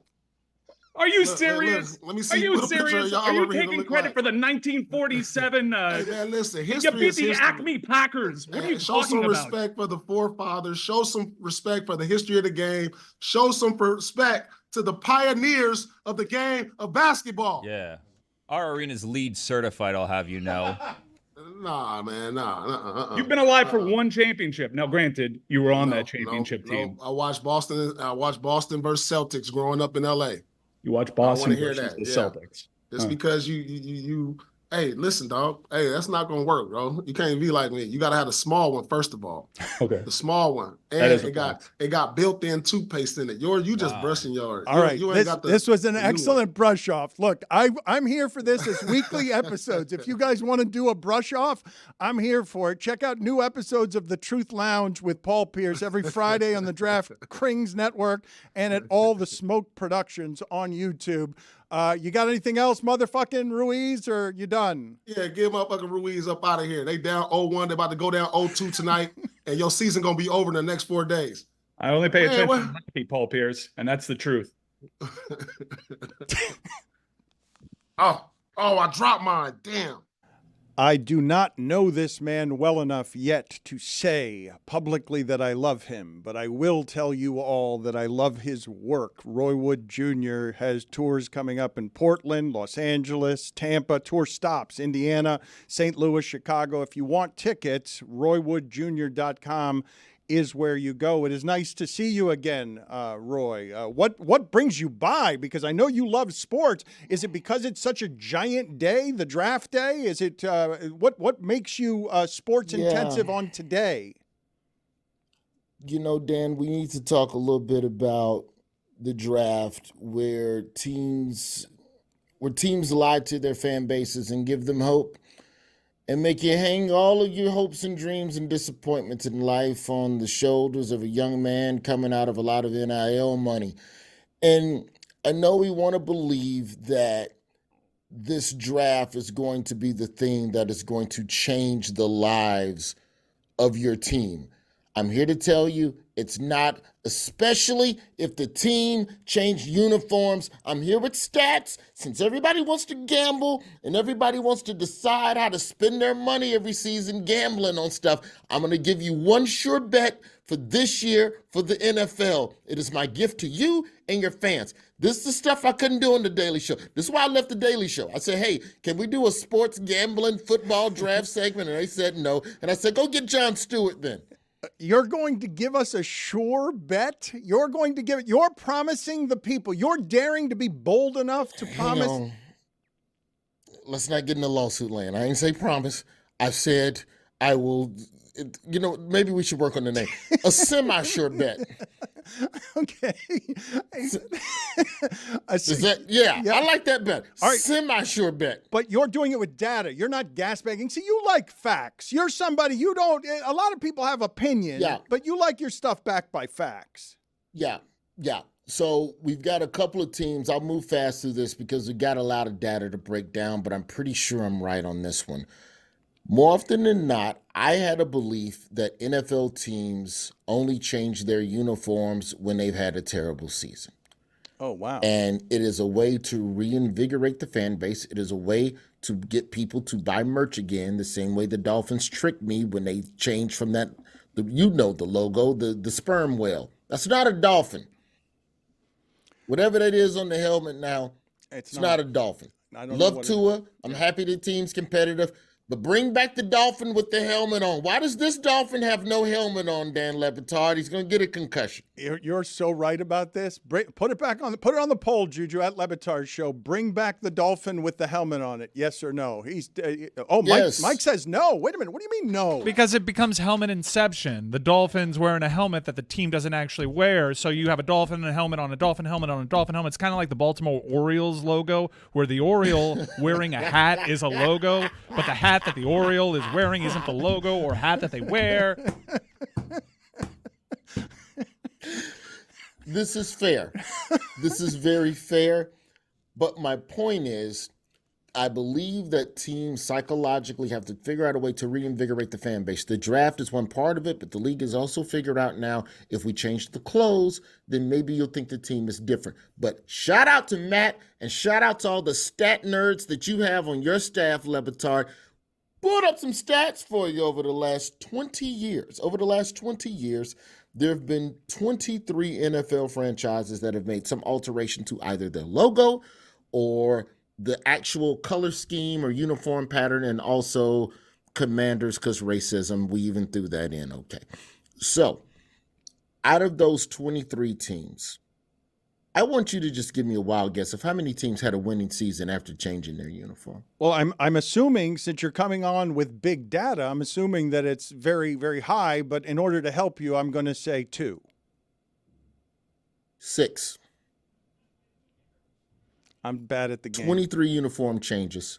23 uniform changes. Only 6 teams saw a winning record the following season after the uniform change. It is chronic how terrible teams are after a uniform change. 2020, Chargers, Patriots, Washington racisms, all 7-9 after the uniform change. So it doesn't work.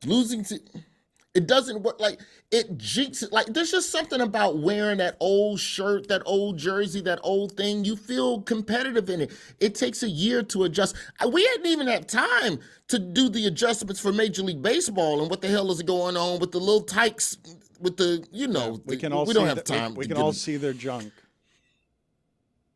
So, well, I hadn't been looking at that yet, but also I'm a Cubs fan. It's cold, so it retracts. So you can't, they don't drop till July in Wrigley. 2013 was another one. Dolphins with the sperm whale went 8-8 the next season. Jaguars with 2-14 changed the logo, went 4-12. Attaboy. You want to know what happened to your Vikings fans? 2013, 10-6. Changed the uniform next year, 5-10. Stop messing with the logo. Only winning teams, the only teams with winning records after changing their logo, 2018 Titans, 2017 the Rams and Lions both got winning records, Seahawks and Colts in 2012. That's it. Oh, and the Bengals. The Bengals went 4-11 in 21. And old Joe Burrow slid into town and took him 10-7 the following year. That helps, right? We can change the logo, and if we make the quarterback Joe Burrow, that's helpful. Yes, that's probably the only way. So 23 teams, only 6 had winning records, which brings me to this year's football jersey changes for the upcoming 2024 season. Oh, wow. So you're saying bet the under here on victories based on your big data, right? And now we're into the semi-sure bet from Roy Wood Jr. Excellent. And Le Batard. Excellent. Your semi-sure bet for 2024. Broncos, Jets, Texans, Lions, all bet them under 500. The Texans and the Lions. Texans. Wow. I like CJ Stroud too. I know they just had a free agent big pickup. I know they got some stuff going on in the mix over there. Good for them. I'm just telling you what the last 20 years of data says, which is that 3/4 of the teams are going to eat it. Houston and Detroit are good though, Roy. That seems that they seem like they'll test your theory. Okay, yeah, they were good. So were the Patriots after 2020 when they were 12-4. Changed the logo, 7-9. Well, but wait a minute. Something happened there other than just the logo change. We're not going to talk about him retiring. That had nothing to do. This is all. This is a semi-sure bet, Dan Le Batard. You will not poke holes in this theory. Okay, I'm sorry. It wasn't a hole I was trying to poke in it. The quarterback also seems to. It also seems to be kind of important. But you're saying that this is a marketing ploy in general. You feel like you've proven, you feel like you've unmasked the NFL on their big day. You can't fool us with your hopeful lies just by changing the colors or taking the helmet off a Dolphin. Oh, no, I'm not saying that it doesn't work. I'm just saying the team's not going to be good. I own 3 sperm whale jerseys. Let's not get it twisted. I even bought a Jay Cutler. Look, I'm down bad as a Dolphins fan, bro. They hurt you last year, didn't they? They hurt you. You had hope for last year. Yeah, we had a backslide in December, but you're a Dolphins fan. You're used to something weird happening once the temperature drops below whatever the hell. So, I think we come back next year. I think we'll be fine. I have no idea what our needs are in the draft. I am curious to see if the Patriots trade down and go into like an official rebuild year and just let Mac Jones hold the fort down for a little bit. Well, he's been traded to Jacksonville, so he's going to be holding the fort down over there probably. I've been watching baseball. This is the first day that I've checked in on football. I do think I was too busy watching Caitlin Clark. I didn't have time to keep up with your off-season moves. Kick, save, and a butte. It's fair. It's fair commentary. He's got shows coming up in Portland, Los Angeles, Tampa, Indiana, St. Louis, and Chicago. Get tickets at RoyWoodJr.com. Any thoughts on Reggie Bush getting back his Heisman? Good, and put him back in the Heisman House commercial immediately. Give the man if I was Reggie, I'd take that Heisman trophy and go outside and spike it or pawn it immediately. That would be good on social, huh? If he took it and I don't want it anymore and just broke it. Yeah, but that's the ultimate disrespect. So, good for him. I'm glad that we're actually trying to retroact. It's like it's the closest. The Reggie Bush Heisman fiasco is the closest we have in sports to like the retroactive marijuana laws where they let people out of jail now. And like, hey, man, sorry about that weed arrest. It's a different world out here now. Here's your trophy back, bro. I think you've got a good idea, though, there on countering the disrespect that they did to him and his achievements by countering it by just destroying this trophy once he gets it back. I think the NCAA knows the truth. None of this is going to matter in 10 years when we have a full-fledged college, minor league, NFL, G League, XFL system that's owned by The Rock.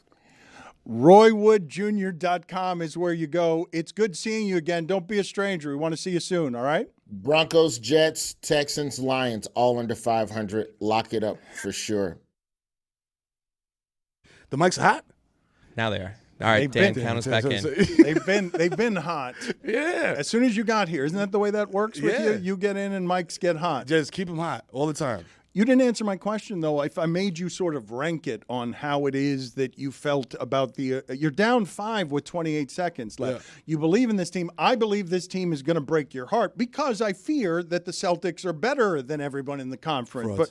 But what you saw last night reinforces the notion that 100%. Porzingis might not be trusted in that spot. No, the durability of a hymen is what my brother said. Exactly. You know what I'm saying? Shout out to Juju for calling me. Thank you. You know what I'm saying? Since Stu's not here, Juju's getting all the thank yous today. But last night wasn't a durability problem. It's that he was in the post with guys that were 9 inches shorter than him, and he wasn't passing out of it to create the threes or even making the turnaround jumpers that they needed him to make. You know what I'm saying? Durability is a compound word. Part of that word is ability. You know what I'm saying? So his durability and his ability. He put the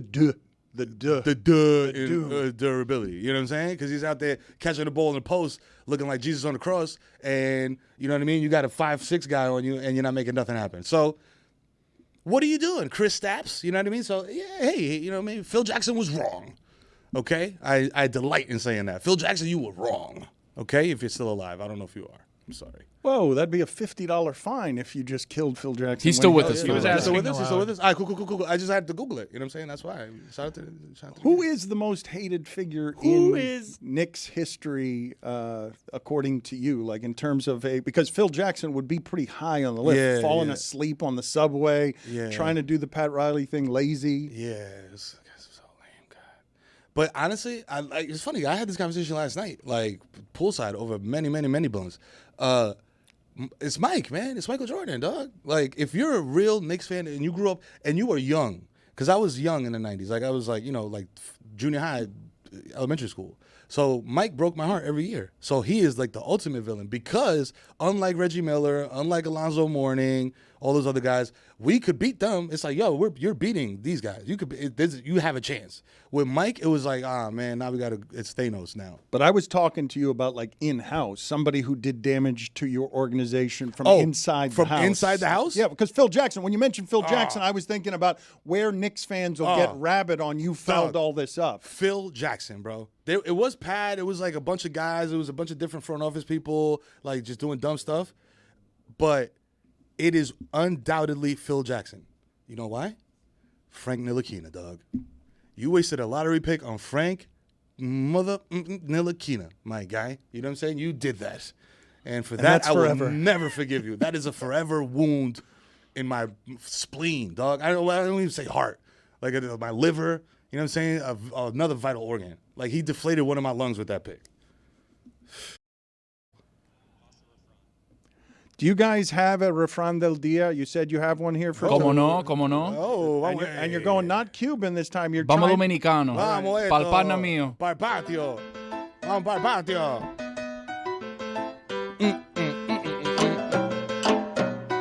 Hey! Oh, wow. Hey! Súbela, mi gente! Aquí estamos con el tirazo, con el pana. Estamos aquí, Ativini. Mira, look. Con Danielito, Tommy Tigre. This is what we're going to do. Con Christopher, con Juju, con Miguel, Dile, ¿qué más? con Tony, con Jessica. You know what I'm saying? Todo el mundazo está aquí, coño. Listo. So instead of doing a Cubified thing as we usually do, my Dominican brother's here. We're going to do it Dominican style. So I'm not even going to give him one. I'm going to give him a bunch, rapid fire, and he's going to explain to the crew and explain to the world what these things mean or what he likes out of these things. So we'll start here. ¿Qué lo que? Oh, ¿qué lo que, bro? Oh, I love it. I love it. ¿Qué lo que works. Also, if you look Dominican, but you're not, you could get away with anything. If you just be like, ¿qué lo que? You walk into a party, you don't know nobody. ¿Qué lo que? Hey, ¿qué lo que? Hey, way. And you just throw a way after it. Way, ¿qué lo que? Ha! Or a smile and a point. Like, you know what I mean? Like Will Smith in the Miami video where he's like, hey, dímelo, long. Hey, ¿qué lo que? Clinton. And you can connect with anyone from there, right? Second one. This one you have to explain because there's levels to it. I call it niveles de vaina. Sí. Explain what vaina is and how you can use it in certain ways. Vaina is literally an all-purpose word, bro. You know how when you coming up, I don't know about the Florida education system, but New York, my teachers used to be like, yo, don't use the word nice. You know what I'm saying? Because that's a dumbass word. Like, it means nothing. It means everything and nothing all at once. You know what I'm saying? So that, to me, is vaina. You know what I'm saying? But in a good way, not in a bad way. Like dame esa vaina. Dame esa vaina. ¿Cuál es tu vaina, Daniel? Isn't coño in Cuban sort of an all-purpose word? The same sort of Yes. all-purpose, like you can use it Yes. 17 different ways, and you can't explain to anybody what all of them mean. Vaina, in the simplest terms, is that thing. Pásame esa vaina. Give me that thing over there. Pásame esa vaina. Febrici. El que está allá. Febrece. Pásame febrece. You know what I'm saying? Esa vaina. Toda la vaina. Who is someone that can fool you with a que lo que that's not Dominican but can pass? With it? I'm setting the bar at Tracy Morgan. Tracy Morgan, definitely. Tracy Morgan looks like all my uncles. That's why I love him. You know what I'm saying? That's my tío. Also, I was talking about this yesterday. Daniel Sanjata. Y'all know? I know it's like he doesn't have name. He don't got name recognition. But if you Google him, if you bring up a picture of Daniel Sanjata, he could be anything. Dog. ¿Qué lo que? Un tigre. Un tigre. He could be Dominican. He could be He could be Middle Eastern. He could be Sicilian. you see what I'm talking about? I just Googled him. I can't believe it. You're totally right. Boom! Look at this. Wow. What are you? ¿Qué lo que? Yo. Oh, he was on power. I know his ass. You know what I'm saying? Yeah. You know what I mean? Rescue me. Yeah, rescue Excellent me. show. Yes. You know what I mean? I'm going to bring somebody in from the outside that I think can fool you if they say que lo que. Yeah.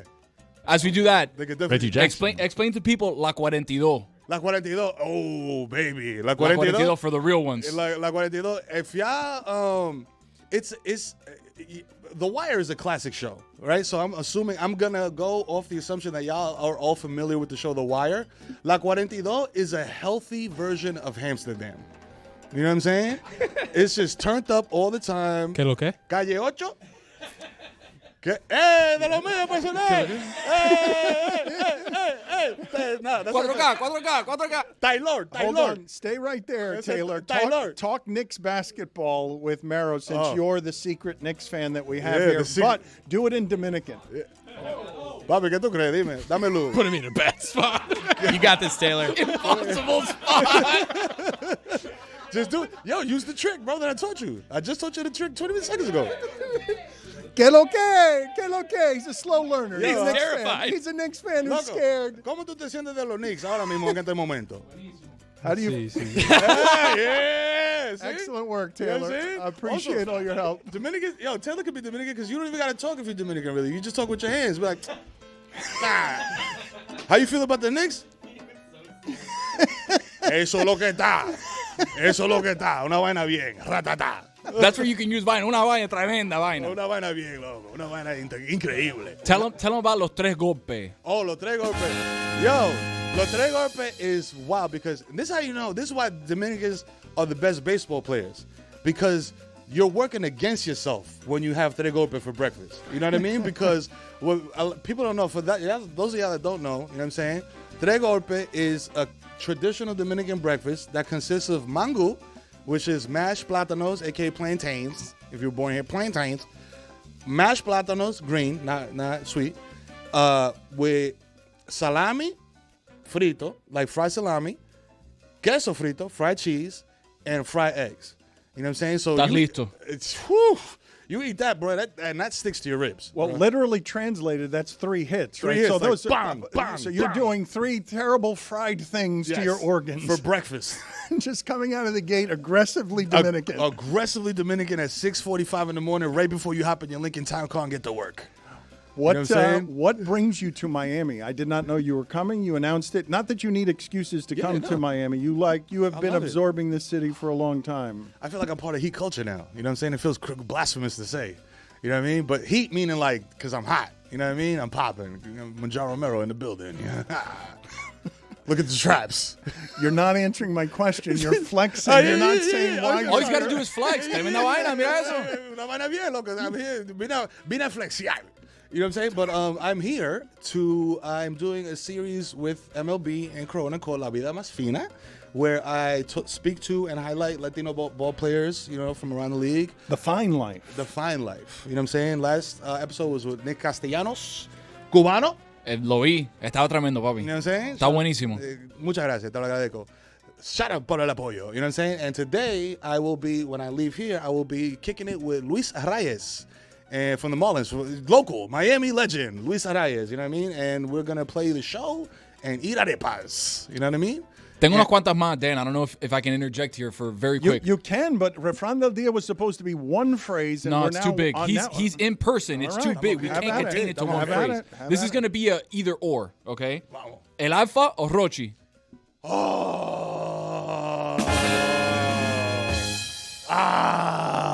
Dime. Yo, you put me in a Dime. Oh, man, this is like... Can you explain to the people Dembow, first off, those are 2 Dembow artists from Dominican Republic. Yes. Can you explain who they are, why they mean so much to the country? So, El Alfa is a Dembow artist. If you don't know what Dembow is like Dominican street party music. You know what I mean? It has roots in like reggaeton and dancehall and all that kind of stuff. Can I play a little something? Yes, Am I gonna please, get, okay, please. Play. Listen, if you're going to play something... Yo le iba a grabar, pero en baja calidad. Y ella me dijo que no está. Es una maldita loca, una ratatá. Ella lo que quiere es que la ponga en 4K, 4K. Come on, man. That's pretty good. That'll get you There you go. moving. That's a Alpha, Dan. Yo, by the way, I did MLB All-Star. And I had Bryan Cranston dancing to Dembow. Yo, like, that's real video.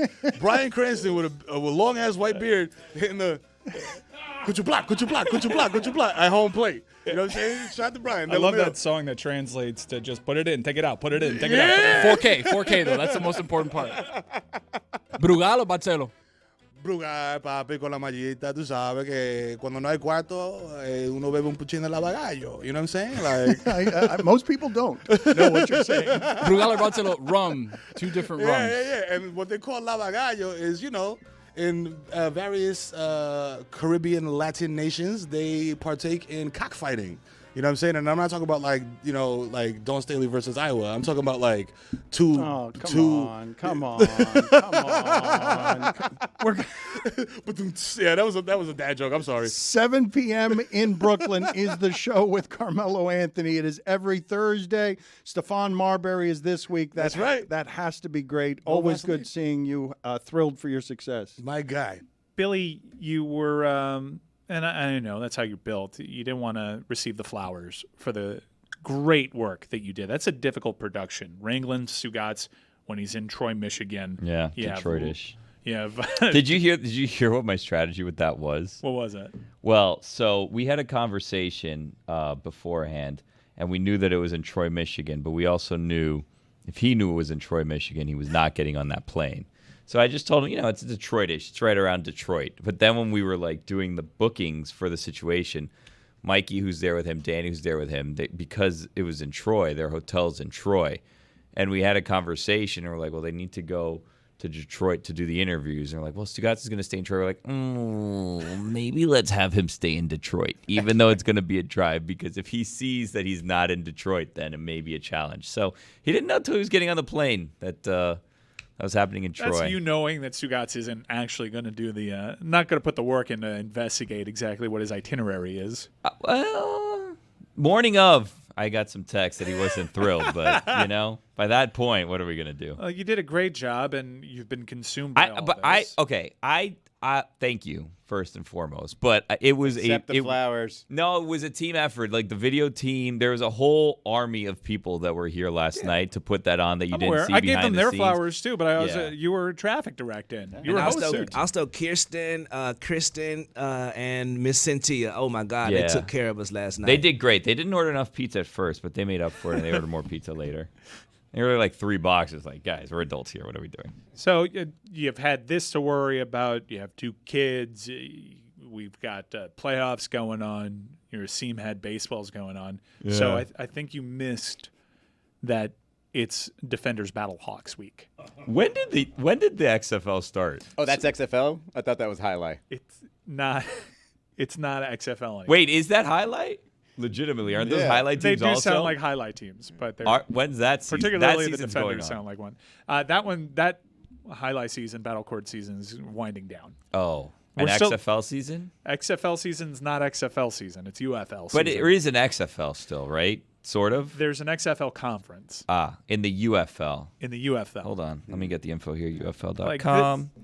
That's the University of Florida's website. Really? How the hell do I find this? This is week 5? It's week 5. Wow. Where are they on? I'm not trying to be rude. Where are they on? How do I watch them? They're on ESPN, ABC, Fox, FS1. Oftentimes they're going up against playoff games. So the visibility, and also I think what the XFL did so well, especially in 2020, which is like the heyday of spring football, and then COVID, along with other things, ruined it. One of my least favorite things about COVID, it killed the XFL. V2. One of the saddest heydays of all heydays. The heydays of spring football. Should they have just played through? That's what Vince was trying to do. And if you asked Aaron Rodgers, he would have said absolutely. But he took the insurance money, and I think he sued Andrew Luck's dad. It's a whole thing. But Aaron Rodgers? So here's what the XFL got right last year is when you're programmed, when you're at your most just peak football form is the Super Bowl. Is the Super Bowl. And what they did last year was Super Bowl in XFL season. You got American football on the brain, pigskin on the brain.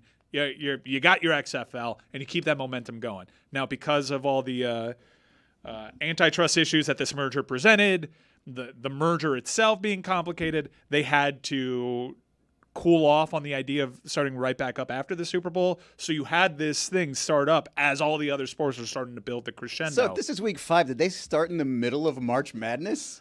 Yeah. At the heart of college basketball. Yeah, they went season. directly up against March Madness. And by the way, they had good ratings on the outside. I don't think that they've maintained those, and visibility is an issue to the point that they have a marquee matchup right now. Battlehawks, Defenders, that's the best crowd. Those are the best 2 Stallions are on fire right Stallions now. are they're a USFL team, but plus 41 right I'm now. an XFL fanboy. I think that they should have maintained XFL branding. I understand that has baggage, especially when you add the Vince stuff in there. But this UFL thing, taking the name of an already failed league, it just adds to the confusion. At this point, I would have been fine with USFL, but keep a branding that would have been familiar, and it's a real bummer. But if you're going to watch one game, make it Battlehawks just for the record. But if I was. You can just end the sentence there. AJ McCarron's having a good season. JPZ is now. AJ McCarron, really? Yeah, AJ McCarron's there. There's not a lot of. So the union that's working for the XFL, well, the UFL players is actually the Steelworkers Union. You have an uphill battle, as Chris just said off air, where if LeBron's not interesting him, AJ McCarron's not going to get it done. Noted. Let's open up the Cuervo I will Club. say this, though. Wait, hold on. Before we do that, if I were to get into the UFL, now seems like a good time because 2 weeks from now, the Battlehawks take on the Stallions, where you're going to have the best of both conferences. That's AJ McCarron on the so Lakers. you can kind of just start, greasing the wheel here with my USFL. Just put it on your radar. Whatever. No one's talking about it. I think that might be with or without good cause, but I mean, The Rock's barely talking about it right now. But let's open up the Cuervo Club. It's brought to you by Cuervo. Now's a good time to enjoy the tequila that invented tequila. Cuervo's actually sending me out to Mexico, to Tequila Mexico, for Cinco de Mayo weekend. I've got it's one of the cooler things I've ever had offered to me in this line of work. So shout out to the Cuervo for sponsoring the Cuervo Club. Who is going on a train, or how are you getting there? There is actually a train that I'm going to be taking as a part of this trip that has DJs on it. It's like Disclosure's playing this festival that I'm going at. I'm very excited. Who's the first person in the Cuervo Club? Asshole. It is Jess. Translating for you live what Pitbull initially meant when he dropped a world-changing banger. Asshole. Who's the next person in the Cuervo Club? Jimmy Washer. Jimmy Washer. As disrespectful as I've been to the Miami Heat. And I said Jimmy Butler is washed comparatively to what he was last year. Comparatively to what we've seen before. That is an important qualifier. I never straight up called him washed the way that Dan did. Very important qualifier. Jimmy Washer. He definitely saw that. Jimmy is very active on social media. But you know what? As I was there, I mean, people forget. I was doing hits in a Boston accent last year. I kind of have a thing going recently. Did he say Jimmy or did he have Jim Beam on the mind? That is a totally different spirit. This is the Cuervo Club. Yeah, Cuervo. Hey. Cuervo Club. Easy, what are you doing? Bleep that. Bleep that. Izzy. Just terrible. Who's the next person in the Cuervo Club? Me Maximum. I have adopted this. As a noted narcissist, Me Maximum definitely, it might get tattooed. Can I just say I think Greg Cody is my favorite human being on the planet now. He's had Me Maximum in the holster the whole time. And he breaks it out in 2024. The whole time. It is something that those are words to live by. Me Maximum. Words to live by. The fact that exists like in his life, and it's just not thought as a weird thing. 100% true. Not as like there's no sarcasm. Well, I feel like there's more that we just haven't uncovered yet. It's a race between Juju and I to be the first to tattoo this on our bodies. Me Maximum. Who's the next person in the Cuervo Club? I'll give him one of these and I'll give him one of those. Kevin Stenlin is in the club. One of these, I'll give him one of those. All right, What's your name? I believe you. By the way, What's Mike, your- thoughts, T's and P's to your friend Tony Khan. He had a neck brace on yesterday. Thank you for mentioning that. I do want to send a get well soon message. He was attacked in his workplace. Chris Cody was shocked by this. Tony Khan, right there next to his dad, in the face of such adversity, Fighting through with a smile, too. to go into one other workplace. He wears so many hats. Assaulted at work to show up to the NFL draft. Hurting very clearly. Person Salute I feel to you. for worse in that picture. What's your name? Me Maximum.